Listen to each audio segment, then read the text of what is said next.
start off, I wanted to give you a little bit of a chance to kind of introduce yourself to our audiences, talk a little bit about your musical beginnings.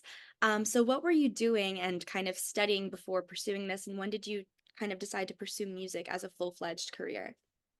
Yeah, so I think music has always been a huge part of what I've wanted to do. I think I always said that I wanted to be a musician, but I think the kind of stages to becoming a um deciding to take it on full time is quite a lot of self-doubt, and you not really sure if you want to properly do it or things like that. So um I think it's taken a while before I actually decided that music was definitely the thing I wanted to do. Um Yeah, I'm Ben Ellis, and I am 21 years old, and I'm a songwriter from Cardiff. And yeah, it's been the best time. So when I originally went to university or college, I was studying musical theatre, which is been a strange one to kind of segue from. I literally just saw my friends in their like final year projects, and it was weird thinking that I would have been in that because I only went for a year and then decided that I wanted to do music full time. So yeah, halfway through my year in musical theatre, decided I wanted to do music and properly release and properly go for it, and haven't really looked back since. It's been the best year ever. I've had the best time. So yeah, it's been really cool. That's awesome. I had no idea that you were into musical theater before starting this. That's so cool. Yeah. Yeah, Um, it was a weird time. I can't believe I was. I can't, but yeah. yeah, that's awesome. And then kind of like relating to music, do you have any like specific like first concert memories or music experiences that you had growing up that you were kind of like, oh my gosh, that is so cool. I'd love to be part of that one day. I My mum used to take me to like a folk festival every year. Like I went like folk music in the UK is quite similar to I would probably no, very similar to folk music in the US actually, you know. Um and so I was kind of brought up on that a lot. My dad is a bit of a classical music nut, so I would have the classic radio, like classic FM, which is what it's called, which is classical music. I didn't really listen to much mainstream, I guess, pop music until um a little bit later on. So I would say that kind of like going to those festivals and getting to hear music that wasn't really stuff that I'd been shown when I was growing up was awesome. And so I would say like it was a specific festival, and just that kind of was the origin of starting things up. And then when I grew up was when I kind of started listening to more music and going to more concerts, and uh yeah, really like figuring out what I loved and what music I really liked. Yeah, and kind of like relating back to, I know that you touched on a little bit about how you didn't grow up essentially with that mainstream music, that you didn't exactly love it back then. Through videos online, I've noticed that a lot of your content on TikTok and like social media is how you kind of call in fans of like One Direction and Ed Sheeran, and you posted so many covers of like Nile, and a lot Yeah, of songwriters. So I wanted to know, who are your musical inspiration when it comes to kind of writing and creating music now? yeah. I think for me it's been uh quite a journey. I was like every teenage boy was obsessed with Ed Sheeran growing up, you know. And I would die on that hill for that man. I wasn't accepting any hate. I think that he's as a business and as a songwriter like is just such a talented writer. So it was really interesting to get to kind of I was so invested in his story and what he did, and how he grew to become the artist that he grew to. Um and quite recently, I have been kind of looking back at things like One Direction and Shawn Mendes, which is why I say that in the videos. It's not as much as obviously it is you're trying to bring in an audience, but um, I did go through quite a One Direction phase as of late. Um, but there, as of the artists that I've been listening to that are kind of outside of that, there's a guy called Forrest Nolan who I really love as an artist, Aidan Bissett, a guy called Martin Luke Brown. Um, and those kind of people that I've been like listening to kind of influence my own stuff as of late. But yeah, lots of things. Yeah, I feel like with Ed Sheeran, I feel like fans nowadays in their early 20s, it's like we've grown up with him, and it's so crazy to see, artists that are becoming their own now. And it's like, you grew up with Yeah, him, now you're creating your own music, which is awesome. yeah. 100%. Kind of like talking a little bit about Sophia, obviously, I can see the little butterfly tattoo on your wrist. It's Yeah. by far, yeah, it's one of my favorite songs from this year. You've talked Wow. about flying to Bulgaria and getting, matching tattoos with strangers. I wanted to know if you could talk a little bit about the inspiration for the song and kind of how it was all put together and thrown together.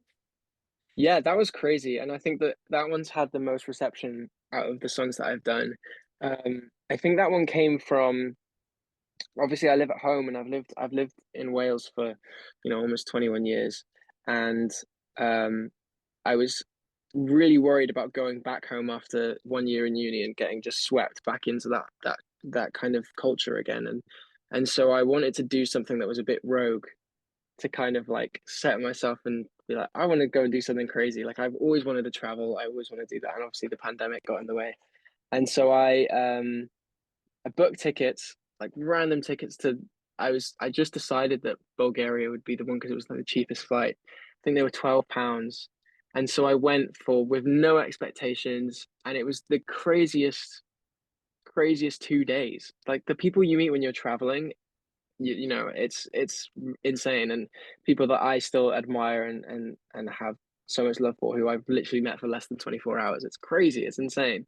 Um, and so yeah, it was Thanksgiving, so there were a couple of Americans in the hostel, and we decided to. I think it was me, to be honest. I was like, I really want to get like tattoos, and a couple of others decided to do that with me. So completely didn't know anyone. And then when I flew back after Bulgaria, I was in a session with my friend Matt, and um, I was telling him about Bulgaria, and he was like, "Dude, you've got to write a song like that. You've got to do it." And so that's kind of how it came about, and then that's how I got connected to my friend Gloria, who ended up producing it. And yeah, one of my favorite process of songs that I've done is just where everything happens perfectly and it just comes together. Yeah, I feel like I was on so many people's Spotify Wrapped this year. I just remember like it was on, I think I have Apple Music. So it was on my like Apple Music replay this year. But yeah, I love that song so much. It's so catchy. Thank And you so much. that you recently released your debut EP, The Ed's House, earlier this year, or literally just a few weeks ago, actually. Kind of talking more about this EP. When did you initially start writing for this? And could you tell us a little bit about the songwriters you worked with and kind of the influences for that project? That's so cool that you say songwriters because songwriters don't get enough credit. Um, and I would say this EP wasn't initially an EP when I started working on it. It was like um, it very much just happened to kind of get pieced together and become that. I've always wanted to create my own project, and I always told people I wanted to make an EP. So yeah, I've worked with. I can't. There's like a list of people who helped make this together. Ed's House is something I wrote on my own, and then my friends Fraser Fringley and James October kind of came on and did stuff. I was working with my friend David Boyden as well. Um, there are so many songwriters who came in. Um, so I'm trying to like figure out the best way to to approach it with like without sounding like I'm just speaking gibberish. But I feel like when I go into sessions, I try my best to look at what I want to write and piece who I would love to get involved and stuff like that. So I've had that quite recently, and it's been that's how the kind of project ended up coming about. And I've made some of my like best mates through writing with it. Um, yeah, so Ed's house was just me basically myself, and I had friends kind of piece it all together. Sophia was me and my friend Matt Lucas who's an incredible writer. Um, half the time was me, David Boyden and James October and Sam Steele, and runner up was Lev and Michael Duneath. It's like a crazy amount of people, and so I kind of I like I think that songwriters definitely need more credit, and that's kind of the worst way to explain that question. But um, yeah, I think that's the best way to kind of come about it. Right. Um, Absolutely, yeah. And like I wanted to ask a little bit more about being an independent artist and songwriting. And I know that on social media you've talked about how you're an independent artist and how you're doing a lot of this on your own. And Specifically, I noticed how your social media content is so well done. I'm not sure if you're working with a team on that, but I remember talking with my friends about it and being like, these promo videos for guys that look like me and Sophia, like they're amazingly like edited and filmed. And I wanted to know, are you creating these visuals on your own? Are you editing this as an independent artist? Like, how does that work? No, so my best friend Finley is basically, I would say that Ben Ellis is a project with me and Finley together. He reached out to me last year, sent me the dodgiest DM you've ever seen. It was actually a year ago today, and somehow I decided to take a chance on it, and was the best decision I've made. Finley's kind of uh, he's in a job that doesn't allow him to be as creative as he'd want to be, and so I'm kind of his like creative outlet, and so he has the most bonkers ideas, and I just say yes and kind of go along with him. So I would say that everything that you see on my profile, my socials, and everything, um, and you think it's cool, it's not me.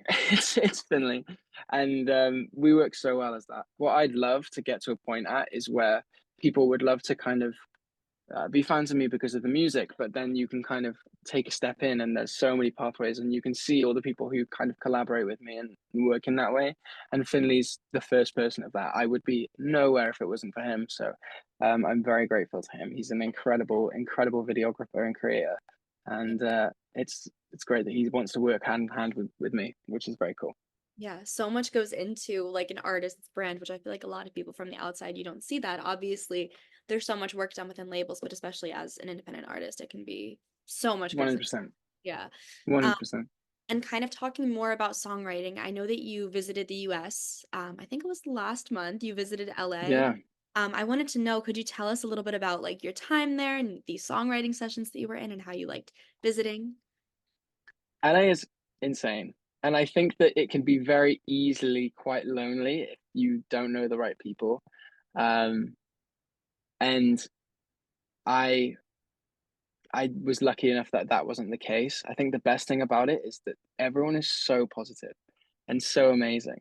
And you go for a coffee and you feel like you're so inspired and ready to go and do everything. And I don't think I lost the novelty in that for that entire stay that I was there. I had the best time.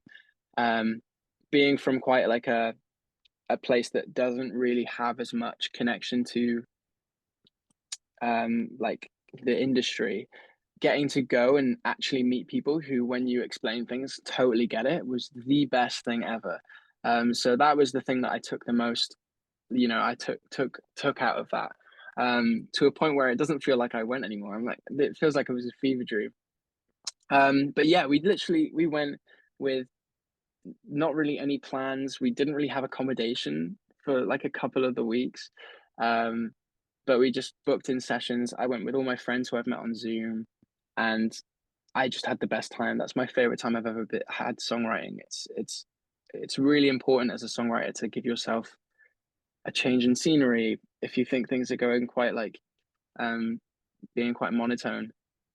And so that was the perfect time for me to go. I met like the most incredible people, wrote with the most incredible people, but also just lived like had friends who were artists and got to kind of go for coffees and things like that. It was amazing. I loved it.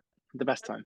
That sounds like an absolutely amazing experience. And like kind of on the lines of traveling, I know that you recently supported Sodi at Bush Hall a few weeks ago. I've studied abroad last year and I went to a concert there and it was Oh my beautiful. gosh, it's But I wanted incredible. to know, it is beautiful, yeah. And I wanted to know, like, that was kind of like one of your bigger experiences of seeing fans reacting to your music in real time and singing along in person. And I wanted to know kind of how was that to see your music's impact in person and seeing everyone sing along to the lyrics? It was it was crazy. I'm so lucky to have been able to get that show. I like, and so Sodi is so lovely to have given me a chance to do that. Um, it was amazing. I think like that was probably my favorite show that I've played. Um, and it's exactly how you say, like it's weird, you like I'm always nervous to play my songs in any settings that aren't like a show that I'm doing.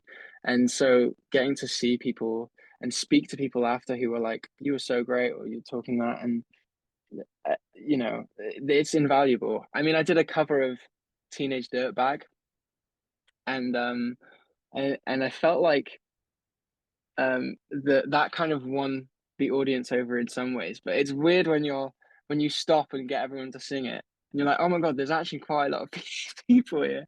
Um, like it's crazy, and there's no feeling like it. It makes you realize like, why you do it and why you want to do it. And I'm so lucky and grateful that there were people who would come specifically for me. Um, just that baffles me. It baffles me. And yeah, just the best time. I want to do it so much more now after that. Yeah, absolutely. I feel like hearing your fans or just your supporters singing your music, it's such a full circle moment, especially because of the pandemic and everything. It's so nice to see people in person singing back to you all of your lyrics that you've written. And Yeah. kind of, on the topic of shows, as the year wraps up, I wanted to know what can, your supporters and fans look forward to, maybe for next year, whether that be more shows, is the Ed's House EP going to be going on tour, new music? What do you have in store? Yeah. I mean, so I think a lot of it is a lot of hypotheticals of things that I'd love to do. But I can definitely say that next year is going to be so exciting, and yeah, I'm lots of things have happened in even in the past couple of weeks that have made me really excited for what's to come. I already have songs that I'm ready to release, and so that's super exciting. And hopefully so many more shows to come as well. I just want to kind of ramp everything up. We I feel like this is such a good point to look back and be like, wow, we really did that in a year. And what can we do now to just make things 10 times better? So hopefully everything that we've done, we can just increase by tenfold and just keep going and creating stuff for people who um and creating stuff for people who basically have been supporting over this past year. And I've got so many people who are just so lovely and so supportive. So um hopefully I can kind of give back and keep going and yeah, it's a lot of hypotheticals for sure, but um I think I'm just more than excited for next year. I think it's going to be incredible. Amazing. And then kind of like my last question to wrap up the interview, this is a little bit of a fun one. I wanted to know what music is on your Spotify Wrapped or Apple Music Replay. Oh no. Um okay, right.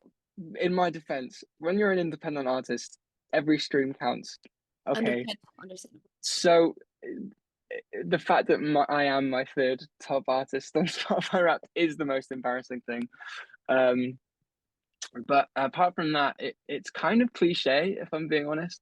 I think it was the 1975 and Lizzie McAlpine, and then myself, which it was one of those things where you're like, oh, I'm really excited to kind of post my Spotify Wrapped and things, and then I saw that my song runner up was my number one song, and I was like, oh my God.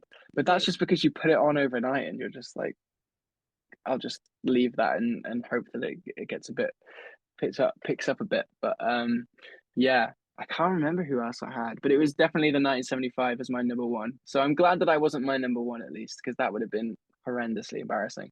Yeah. Um, but yeah, it's my Spotify Wrapped is definitely not one to be uh be proud of, if I can say that. Right. Well, you Um, have to be your own supporter. You have to, gas yourself up a little bit with especially a being little an bit. independent artist as well. Yeah, for sure, for sure. But yeah, Um, I will stop the recording. Do you have anything else that like you wanted to add to anyone who wants? um, No, I think I'm very grateful for the support that's kind of been given to me so far, and I'm looking forward to what's to come next, um, and just hoping that I can kind of deliver on that. But yeah, that's kind of it really. Awesome. Thank you.